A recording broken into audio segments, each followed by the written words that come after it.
Assalamu alaikum dear students and welcome. I hope you all are fine. Today we are going to reading about Ronald Ross experiments that he did that experiments for the judging of the hypothesis that like plasmodium cause malaria.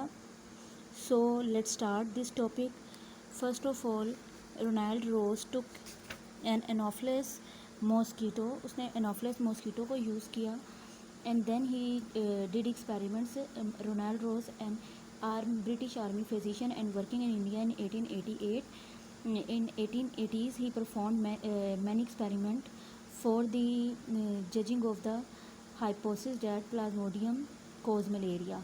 He allowed a female Anopheles mosquito a bite to malarial patient. He killed the mosquito some days later and found Plasmodium multiplying in mosquito's stomach. उसने Anopheles mosquito को इस्तेमाल किया और उस Anopheles mosquito को bite करवाया एक malarial patient को, और उस मलेरियल पेशेंट की वजह से उस मॉस्कीटो के स्टमक में प्लाज्मोडियम ट्रांसफ़र हो गया और उसने उस मॉस्कीटो को किल कर दिया. And then next biological experiment जो था, अब बायोलॉजिस्ट ने नेक्स्ट एक्सपेरिमेंट करना था to allow an infected mosquito, एक इन्फेक्टेड मॉस्कीटो को, यानी कि ऐसा मॉस्कीटो जिसके अंदर प्लाज्मोडियम मौजूद था, उसके साथ एक्सपेरिमेंट करवाया. और एक्सपेरिमेंट करवाने के वक्त उन्होंने ये चीज़ देखी कि एक्सपेरिमेंट करवाया हाइपोथेसिस. एक्सपेरिमेंट करवाते वक्त उन्होंने ये चीज़ देखी कि ये जो इन्फेक्टेड मॉस्कीटो है ये बाइट किया हेल्दी पर्सन को. If the hypothesis was true then the healthy person must got malaria. But scientist avoid using human beings for the experiments. And keep one thing in your mind that scientist सबसे पहले experiments birds, sparrows या plants वगैरह पे करते हैं, direct human beings पे नहीं करते, ताकि इस तरह से उनको ह्यूमन बींग्स को सेफ़ रख सकें. देन उसके बाद रोनाल्ड रोज के एक्सपेरिमेंट के बाद रोनाल्ड रोज ने स्पैरोज़ के ऊपर एक्सपेरिमेंट करवाया. And then he redesigned experiment. He allowed a female Culex. Second time Ross ने क्यूलेक्स मॉस्कीटो को इस्तेमाल किया और क्यूलेक्स मॉस्कीटो को बाइट करवाया स्पैरो को. वो स्पैरो जो थी उसको मलेरिया था. Some of the mosquitoes were killed and studied at various times. कुछ मॉस्किटोज को किल कर दिया गया और कुछ को स्टडी किया गया. Ross found that plasmodium multiplied in the wall of the mosquito stomach. उसने रोज़ ने ये देखा कि मॉस्किटो के स्टमक में प्लाज्मोडियम जो है वो मल्टीप्लाई होना स्टार्ट हो गया, मीन्स प्लाज्मोडियम मौजूद है. And then moved into the mosquito salivary glands, और मॉस्किटो के सेलेवरी ग्लैंड्स में आ गया. He kept mosquitoes alive and then mosquito allowed them to bite the healthy sparrow. उसने इन मॉस्कीटो को बाद में बाइट करवाया हेल्दी स्पैरो को. एंड देन उसने हेल्दी स्पैरो का जब एक्सपेरिमेंट किया तो हेल्दी स्पैरो के अंदर भी प्लाज्मोडियम था. इससे ये बात तो क्लियर हो गई कि प्लाज्मोडियम जो है वो मलेरिया कोज करता है. और जब उसने हेल्दी स्पैरोज़ का एक्सपेरिमेंट किया, उनका ब्लड टेस्ट किया, तो उन स्पैरोज़ को मलेरिया हो चुका था और उनके ब्लड में प्लाज्मोडियम भी मौजूद था. सो डियर स्टूडेंट्स, ये तो थे रोनाल्ड रोज एक्सपेरिमेंट जो कि उसने एनोफिलस मॉस्कीटो पहले यूज़ की. सेकंड टाइम में उसने क्यूलेक्स मॉस्कीटो यूज़ की, फीमेल क्यूलेक्स मॉस्कीटो यूज़ की. पहले उसने एनोफिलस मॉस्कीटो से मलेरियल पेशेंट के ऊपर बाइट करवाया, लेकिन सेकंड टाइम उसने फाइनल जब एक्सपेरिमेंट करना था तो उसने क्यूलेक्स मॉस्कीटो को स्पैरोस के ऊपर बाइट करवाया. सो इससे तो एक बात क्लियर है, in the end hypothesis was tested many experiments on human being. Last में ह्यूमन बींग्स के ऊपर एक्सपेरिमेंट किया गया. इन 1898 में Italian biologist allowed an Anopheles mosquito to bite a malarial patient. इस ह्यूमन बींग्स में एक्सपेरिमेंट के दौरान एनोफिलस मॉस्कीटो को एक मलेरियल पेशेंट को बाइट करवाया गया. And then mosquito was kept alive for few days and then it was allowed to bite a healthy person.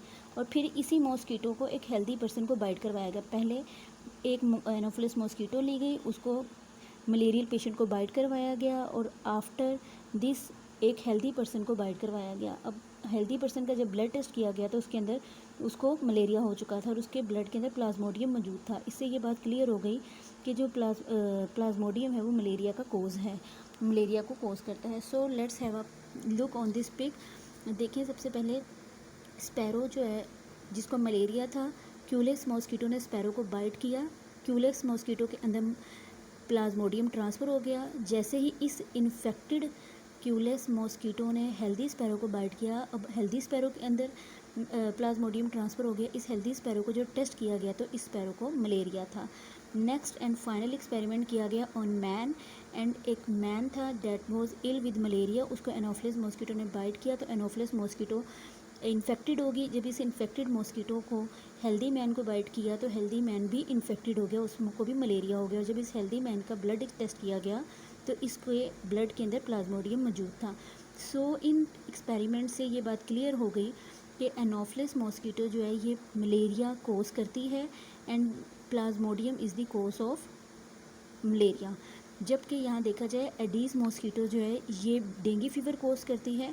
And you can see the difference between anopheles mosquito and aedes mosquito. इन दोनों के दरमियान difference देख सकते हैं। इसकी body segments हैं, white colour के डॉट्स हैं, जबकि ये वाइट कलर के डॉट्स के बगैर है।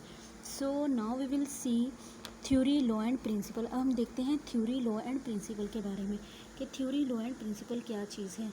Remember one things dear students, सबसे पहले एक थ्योरी एक बायोलॉजिकल प्रॉब्लम होती है, जैसा कि हमने मलेरिया को डिस्कस किया है। उस बायोलॉजिकल प्रॉब्लम से रिगार्डिंग ऑब्जर्वेशन के ज़रिए एक हाइपोथेसिस तैयार किया जाता है। उस हाइपोथेसिस जो एक जनरल स्टेटमेंट होती है, कोई भी बायोलॉजिकल प्रॉब्लम ऑब्जर्वेशन के की जाती है, ऑब्जर्वेशंस के ज़रिए हाइपोथेसिस तैयार किया जाता है। हाइपोथेसिस एक जनरल स्टेटमेंट होती है और ये जो जनरल स्टेटमेंट है इसको रिपीटेडली चेक किया जाता है, बार बार एक्सपेरिमेंट किए जाते हैं। एक्सपेरिमेंट करने के बाद डिडक्शन तैयार की जाती है। डिडक्शन एक लॉजिकल कंसिक्वेंसेस होता है हाइपोथेसिस का, जिसमें इफ़ एंड देन यूज़ किया जाता है। फॉर एग्जांपल अगर हम कहते हैं कि if one plant has the chlorophyll in their leaves it means that all green plants must have the chlorophyll. This is called logical consequences of hypothesis. अच्छा, अब डिडक्शन जो है उसके ऊपर एक्सपेरिमेंट किए जाते हैं और एक्सपेरिमेंट के दौरान दो ग्रुप होते हैं कि एक्सपेरिमेंटल ग्रुप होता है जो कि उस प्रॉब्लम को स्टडी करता है और एक कंट्रोल ग्रुप होता है जो कि प्रॉब्लम नहीं हेल्दी चीज़ को स्टडी करता है। उसके बाद एक्सपेरिमेंट करने के बाद अगर तो हमारा हाइपोथेसिस फॉल्स हो जाए, नॉट प्रूव हो जाए, रिजेक्ट हो जाए, तो दोबारा से ये काम स्टार्ट किया जाता है। ऑब्जर्वेशन की जाती है, हाइपोथेसिस के ऊपर वर्क किया जाता है, डिडक्शन की जाती है एंड देन दोबारा एक्सपेरिमेंट किया जाता है। अगर तो हमारा एक्सपेरिमेंट ठीक हो जाए और हाइपोथेसिस ठीक हो जाए तो रिज़ल्ट वगैरह तैयार किए जाते हैं, रिपोर्टिंग की जाती है, डिस्कशंस किए जाते हैं, डिफरेंट किस्म के सेमिनार्स किए जाते हैं और फिर एक थ्योरी तैयार की जाती है। जो तो थ्योरी है ये डिफरेंट किस्म के डाउटफुल अप्रोचेज़ को क्लियर कर लेती है और जब थ्योरी डिफरेंट डाउटफुल अप्रोचेज़ में से गुजर जाती है डियर स्टूडेंट्स, तो ये एक लॉ और प्रिंसिपल में कन्वर्ट हो जाती है। ये जो लॉ और प्रिंसिपल है ये रिजेक्टेड नहीं होता, ये एक ऑथेंटिफाइड होता है, एक ऐसा स्ट्रॉन्ग लॉ होता है जिसे कोई रिजेक्ट नहीं कर सकता। जबकि थ्योरी इसमें चेंजिंग्स की जा सकती हैं और इसको तब्दील किया जा सकता है। थ्योरी ऐसी होनी चाहिए कि जो हमें आने वाले टाइम में डिफरेंट चीज़ों में मज़ीद प्रॉब्लम्स को स्टडी करने में, डिफरेंट प्रॉब्लम्स को स्टडी करने में हेल्प करे। जबकि लॉ जो है ये एक दफ़ा तैयार हो जाता है तो ये चेंजेबल नहीं होता, ये बड़ा सॉलिड होता है और ये तमाम डाउटफुल अप्रोचेज़ में से गुजरने के बाद बनता है। एक ऐसा हाइपोथेसिस जैसे कि हमने इसको स्टडी किया है कि malaria, plasmodium is the cause of malaria, ये हाइपोथेसिस था, ये डिफरेंट एक्सपेरिमेंट में से गुजरने के बाद लॉ बना है। तो डियर स्टूडेंट्स, जैसे कि हमारी बुक में एक्सप्लेन किया गया है लॉ को, Mendel's law of inheritance. Mendel ने जीन्स और ट्रेड्स को स्टडी किया था और बताया था कि किस तरह से जीन्स और ट्रेड्स पेरेंट्स सेल से ऑफस्प्रिंग यानी कि चिल्ड्रन में ट्रांसफ़र होते हैं ड्यूरिंग सेल डिवीजन। तो ये जो उसका मेंडल्स की लॉ ऑफ इनहेरिटेंस है ये काफ़ी ज़्यादा डाउटफुल अप्रोचेज़ में से गुजरने के बाद मेंडल ने ये लॉ तैयार किया था। सो डियर स्टूडेंट्स, आज हम लोगों ने पढ़ा है बायोलॉजिकल मेथड को, जिसमें हमने ये देखा है कि एक बायोलॉजिकल मेथड डिफरेंट किस्म के स्टेप में से गुजरता है और किस तरह से एक थ्योरी तैयार होती है और थ्योरी जो है डाउटफुल अप्रोचेज़ में से गुजरने के बाद लॉ और प्रिंसिपल में कन्वर्ट हो जाती है। और ये लॉ और प्रिंसिपल जो होते हैं ये इररिफ्यूटेबल होते हैं, मेंडल्स लॉ ऑफ इनहेरिटेंस जैसे कि, और Hardy Weinberg law of inheritance. So you will learn Ronald Ross experiment from book and theory, law and principle from page number 26 and 27. So till then, next lecture, Allah Hafiz.